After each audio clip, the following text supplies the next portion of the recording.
Good evening, viewers from wherever you're watching us from. Welcome to another episode of the Riverside Counsel with me, your host, Davina Anyanga.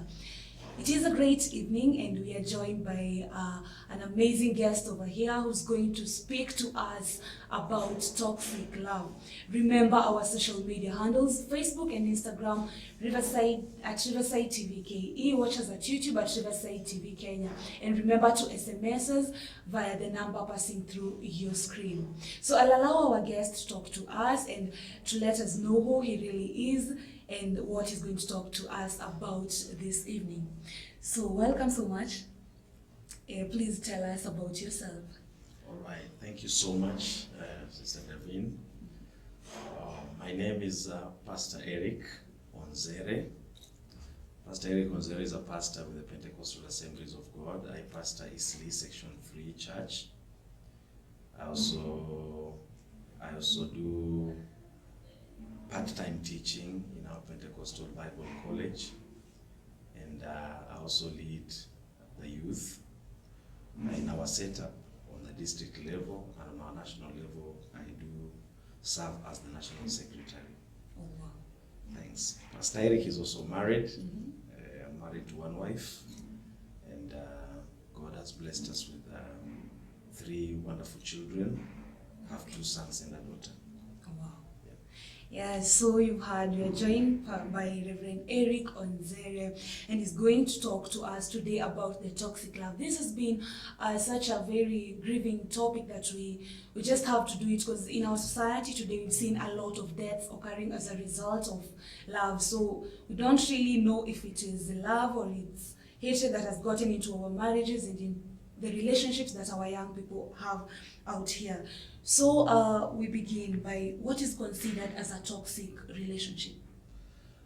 Okay, when we talk about issues of relationship, it's important first of all to understand what is relationship. Relationship is a way in which a group of people or 2 persons act, behave, or get engaged with each other. Simply, that is what relationship is. Okay. And so we have healthy relationships and toxic relationships, like you said. Healthy relationship is that relationship that is focused on developing and completing people, providing safety and security. Toxic relationship, on the other side, is a relationship in which we say the toxic partner is acting in a manner or behaving in a manner that damages the other partner. Actually, that is what I would say is toxic. Which damages, it would cause psychological, physical, or even emotional or mental damages on the other partner. Yes. So I believe that when maybe we'd say young persons get into a relationship, maybe they're dating or something, I believe that at first, maybe this person, I knew this person and we started dating, he's such a wonderful man or young man out there, So at first, they're so loving and caring. When they start to change their behavior, you notice someone is now shouting at you, someone slaps you, some little things that they never used to do before. So do we still have to stay there and say that this person is going to change for the better? I wait for them to change and come back to who they used to be. That's very interesting. When we say somebody has changed, that's very dynamic. Because at times, yes, human beings are dynamic creatures. They change either with time or something. But when we come to issues of relationship, there might not be a change as such. There might just be a moment when the real self comes out. So this person is not really changing, but you are now discovering the kind of persons they were. At times that happens. However, we also accept the fact that over time people change. Changes are brought about by many reasons. Maybe association or successes or failures in life cause people to change. However, I would say in relationship, toxic relationship is actually characterized by many things. It's characterized by many things. Some of the characteristics of a toxic relationship would be dishonesty, mistrust, people being paranoid, people being overreactive. Such things actually are there in relationship. What I would also say is that relationship is dynamic. Relationship is dynamic. It's not actually a stunted kind of thing.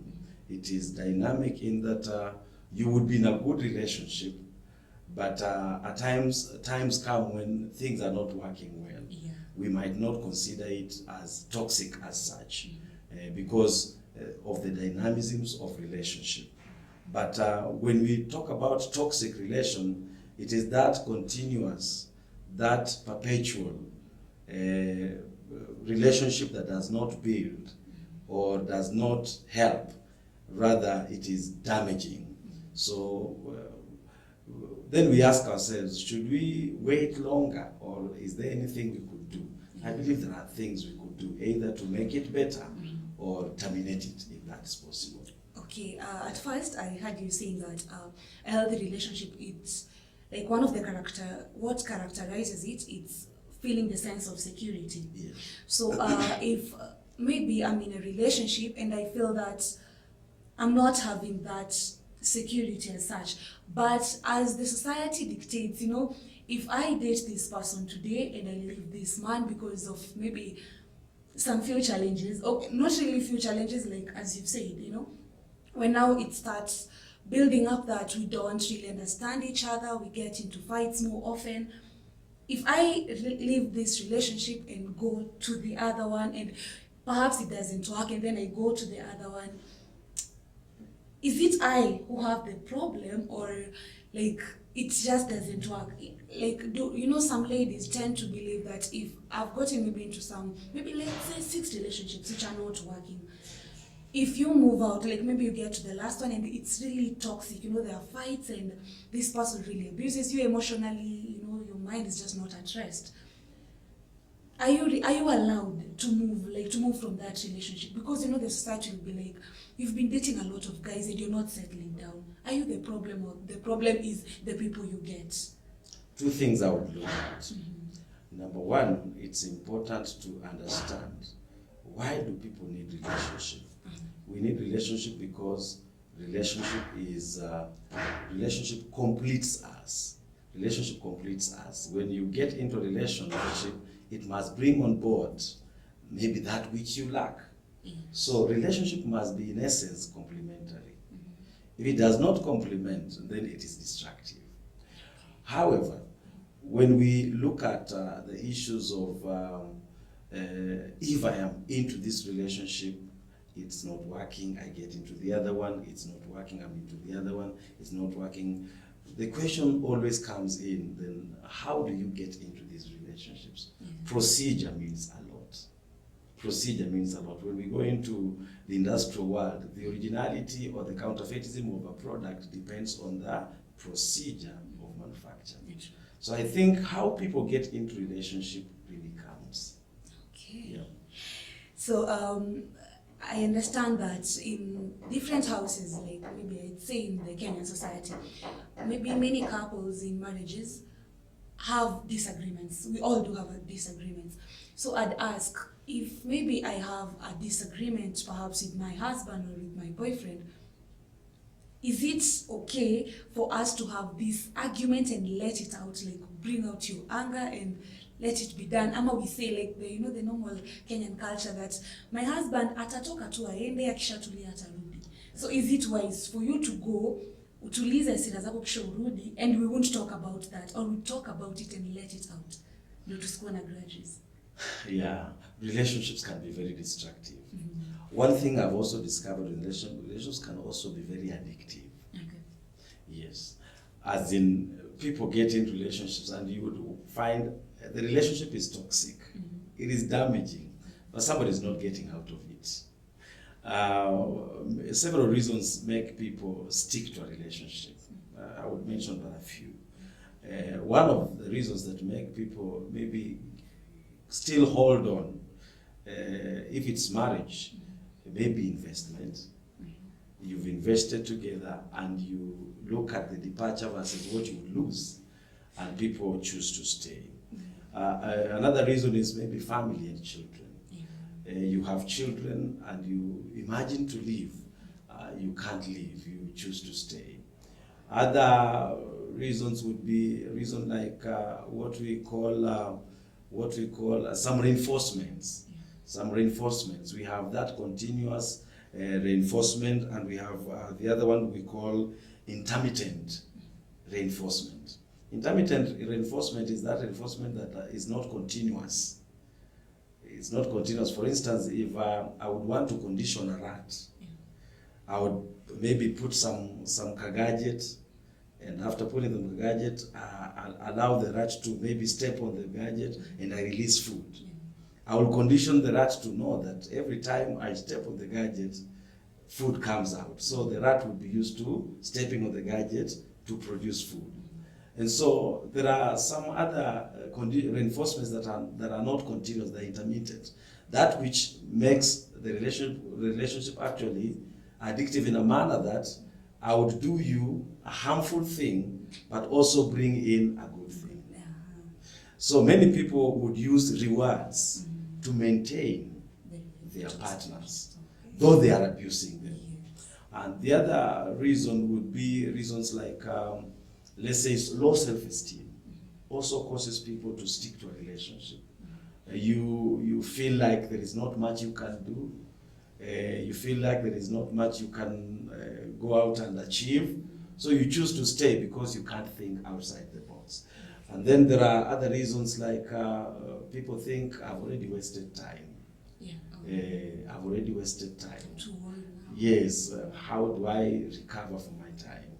Other reasons would be, how would the society interpret me?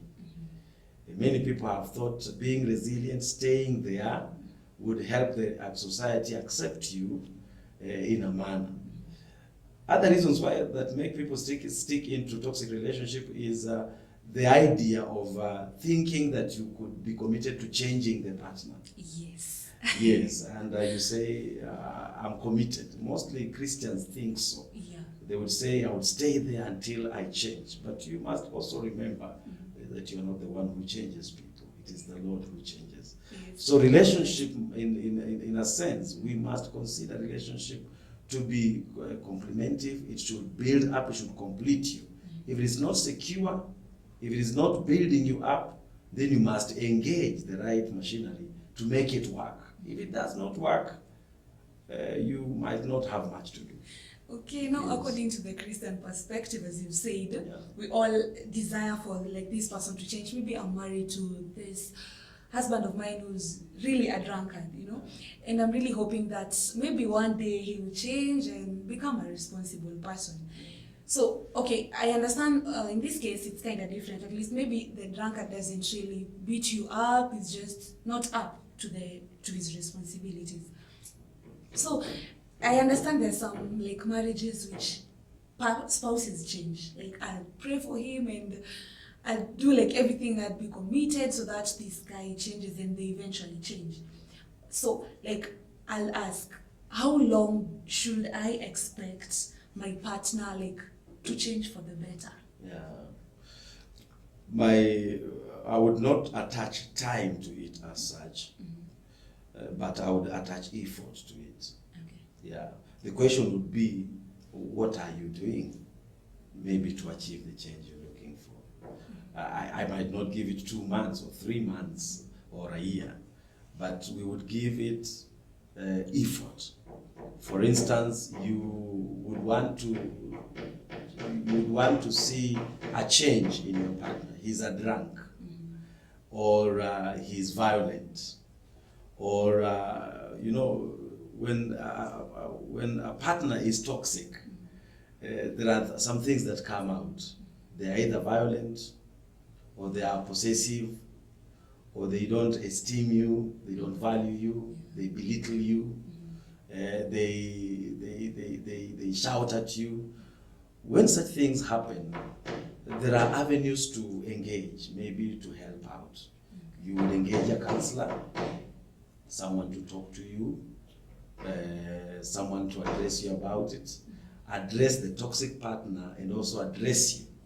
Because many times when there are relationships, we always address the person, the toxic partner, and we would not even address the other person on how to cope up, or rather on how to position themselves in matters of relations. So it's important that we get talked to, but then both of us must be talked to.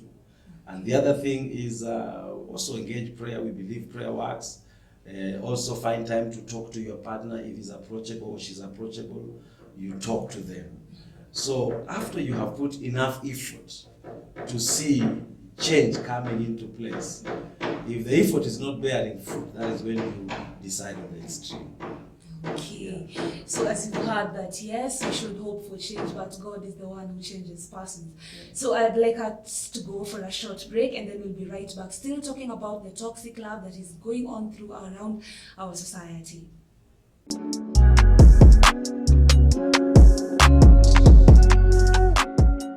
Are you in marriage, relationships, drug abuse, parenting? This is the show where we talk about issues affecting our society. A platform where the young, old, men, women, singles and married get advice from professionals. So join me, Davina Anyanga, every Saturday at 6:30 p.m. for life-changing discussions here at Riverside TV. See you then.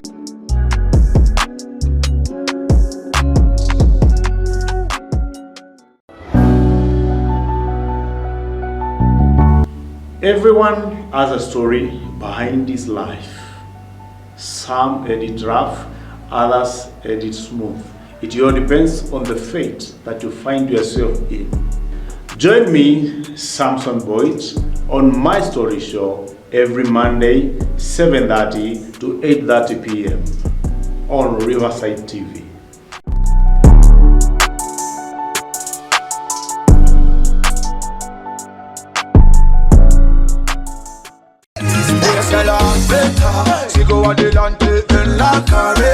Hello guys, my name is DJ Blast. Na mimi hapa naitwa Educate. And me, the lovely lady Maureen Wangeshi. It's big, it's inspiring.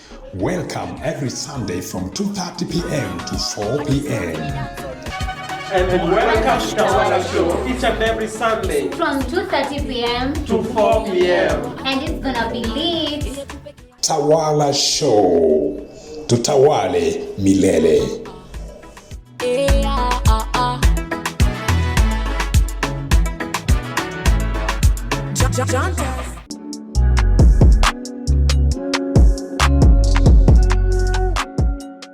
Yeah, welcome back. Thank you for staying tuned here at Riverside TV. Remember our social media handles: Facebook and Instagram at Riverside TV KE. Watch us at YouTube at Riverside TV Kenya. And remember, we highly appreciate your SMSs, and the SMSs lines are passing right through your screen. So we were talking about the toxic love. And we've been talked to about the change, we've been talked about what characterizes, the healthy relationships and the toxic relationships. So, and we are continuing in this. So I would ask, I understand that we are not flawless, I'd say, like maybe marriages or something. So if I don't like something about my partner, am I advised to speak it out and tell him that, hey, I think if we do this the other way, it will actually be better other than doing it this way? Like, sometimes they say, many, like, you're told that don't tell your wife, like maybe she cooked maybe raw food or she added more salt to the food when your visitors are there. At least talk to her later on and tell her that I think today you overstepped somewhere. So how is the approach? The approaches are different. Perhaps I might tell you, I don't like it when you put your shoes there. I think we should put it this way.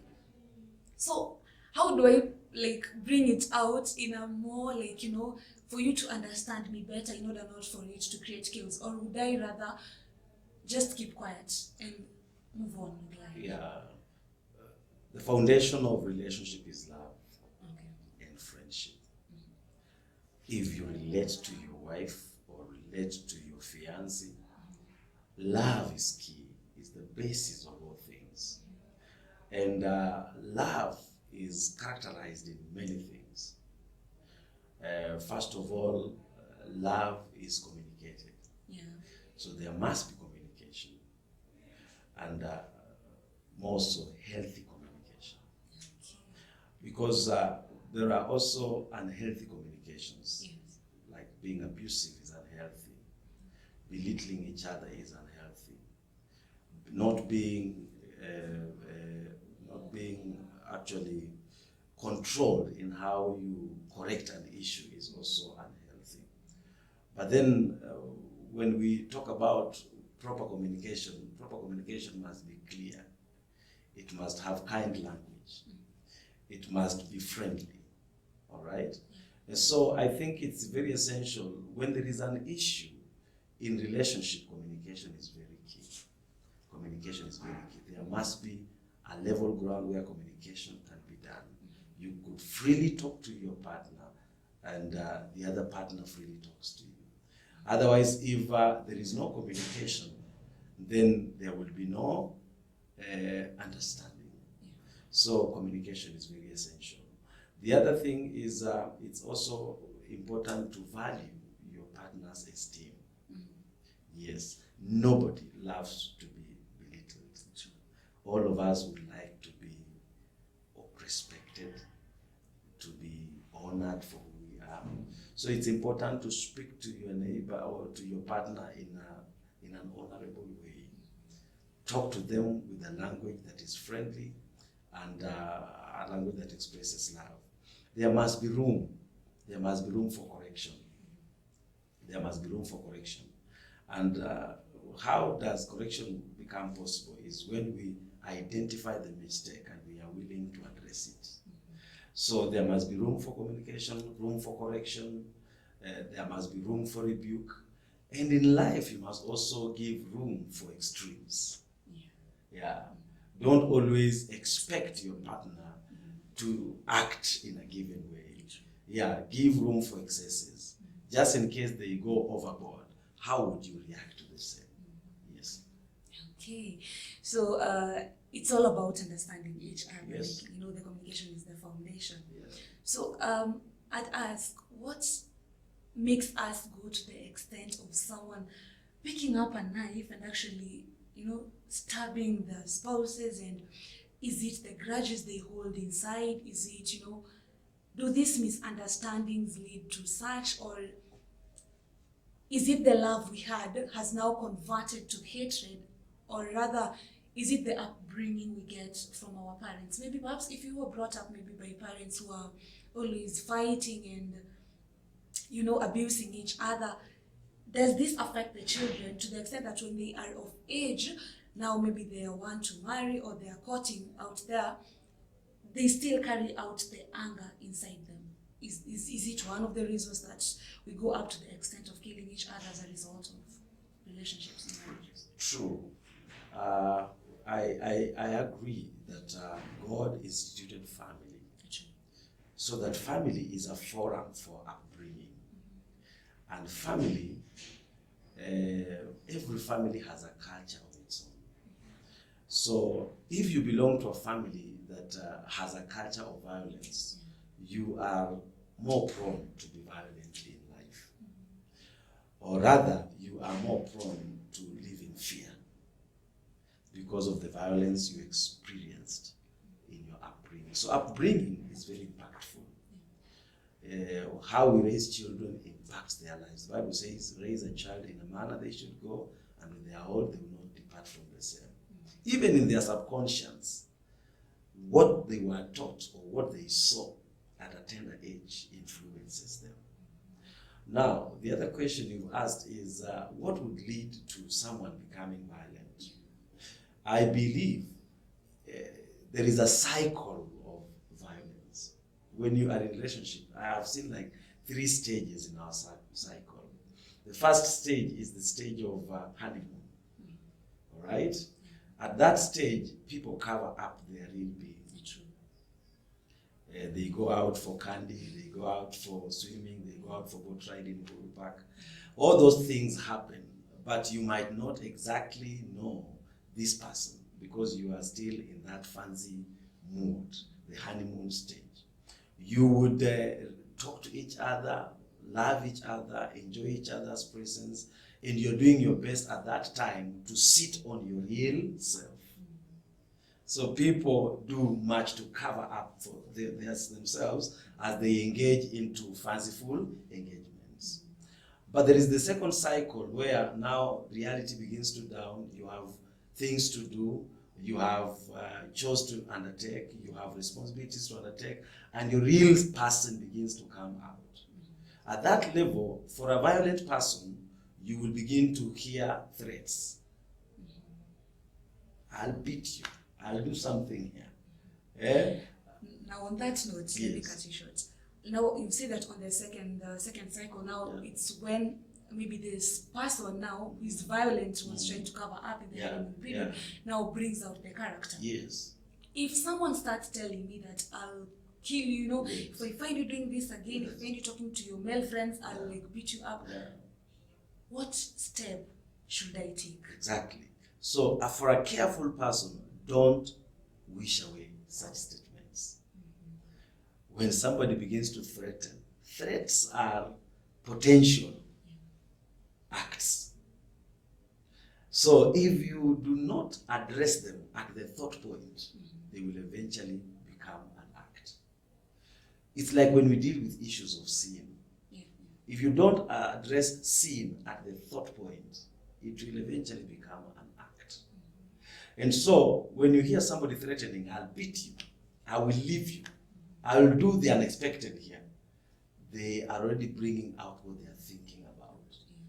At that level, it's important to engage. For believers, pray. And apart from praying, also engage. Allow them to open up.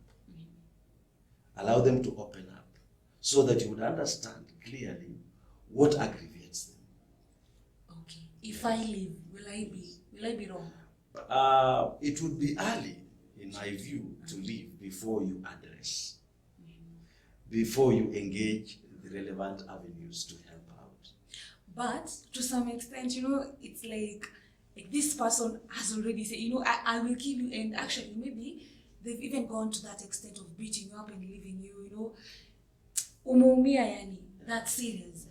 So if I decide, like, when they've stepped out and I decide to leave, maybe let's say it's a young marriage, and I decide maybe to, like, I go home kidogo, I rest, and then I'll come back. Yeah, practically every time I've done counseling for couples and people have begun to threaten to be violent, we actually advance our talks by being therapeutic enough to allow the aggravated person to talk more, to open up more. If they are not willing to open up, if they refuse every measure and every advice you give, then we allow and request the other partner to step out. To give space. Give space a little bit, because if you would be hurt in the long end, you won't even achieve. So it's important that you address the problem now from a distance. Yes.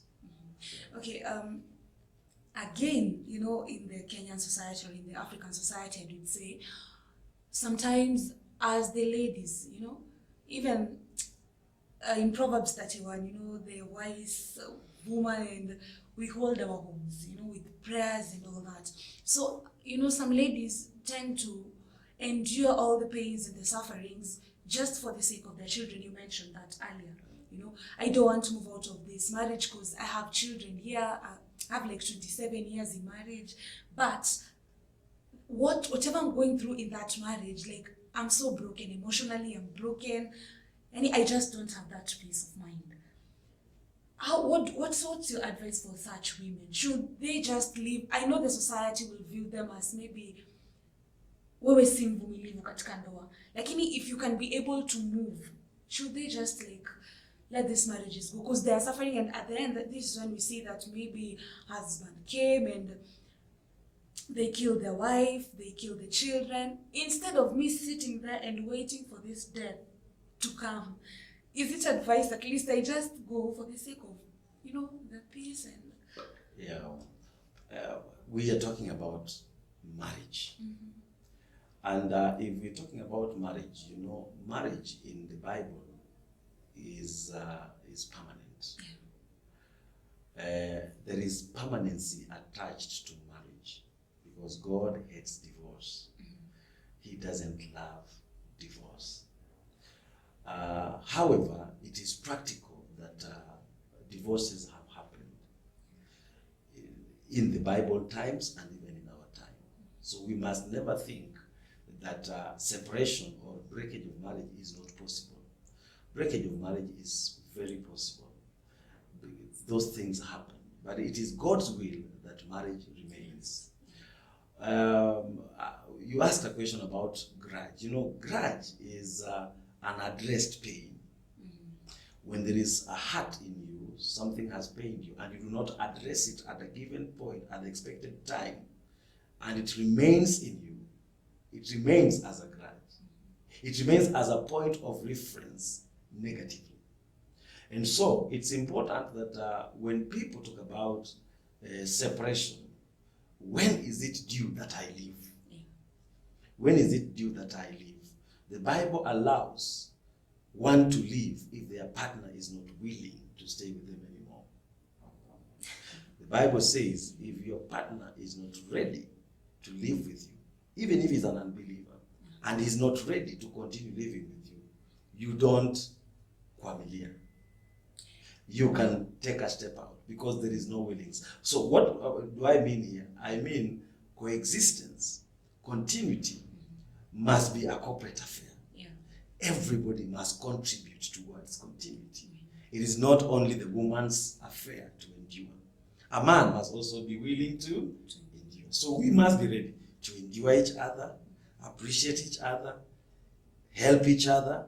That's very important. But when it is expected from one party, then that is what causes a big problem.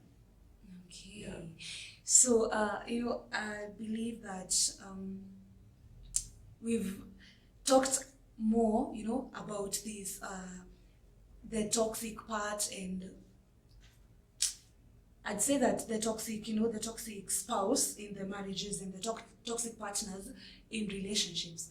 So, can we say that we've gone against, the rule of, as the Bible says, that wives should be submissive to their husbands, and the husbands are actually the heads of their families. So, I think we've gone ahead and abused that part of wives being submissive. In some families, I understand that some marriages, husbands actually do understand that being submissive, it's not that I should step down on you, being submissive. What's your take actually about this? I, the wife, being submissive to my husband? Yeah. It must be understood that from the Bible perspective, it is not only the wife who is supposed to be submissive. Yeah. We are supposed to submit to each other. To each other. Mm-hmm. That's very essential. And submission is the willingness to listen, to accept, to agree. Submission is creating a level ground for each other to play. So there must be a creation of a level ground. The husband is a contributor, the wife is a contributor. So according to Paul in Ephesians, he says, wives, submit to your husbands, and husbands, love your wives. But in all things, we are supposed to submit to each other in love. The Bible instructs men to treat their wives with respect. The Bible says we treat them with respect, live with them wisely as with weaker vessels, And wives, submit to your husbands, love them. That's what the Bible teaches. So it is not only the man's duty to love. A woman is also supposed to love, because Peter says, elderly women, teach younger women to take care of their children and to love their husbands. So it's important to love each other, submit to one another, contribute. Both of you must contribute to the welfare of the family. It is not one person's duty to endure. However, there are dynamics in marriage that would endure, that would call on either party to suffer a little more, because long suffering is also a fruit of the Spirit. So it's not good to be haraka, that microwave steps, get in and get out very fast. No, actually you must have done your best to make it work before you consider quitting as an option. Yes. Okay, so love each other, submit to each other. So we treat each other with love and respect. This is the word that you've gotten from Reverend Eric Onzere. Thank you so much for coming. May the good Lord bless you, man of God. Thank you so much. Yes, so we wind up the show. As always, we'll meet up next week for the Riverside Counsel with me, your host, Davina Anyaga. Do have a blessed night.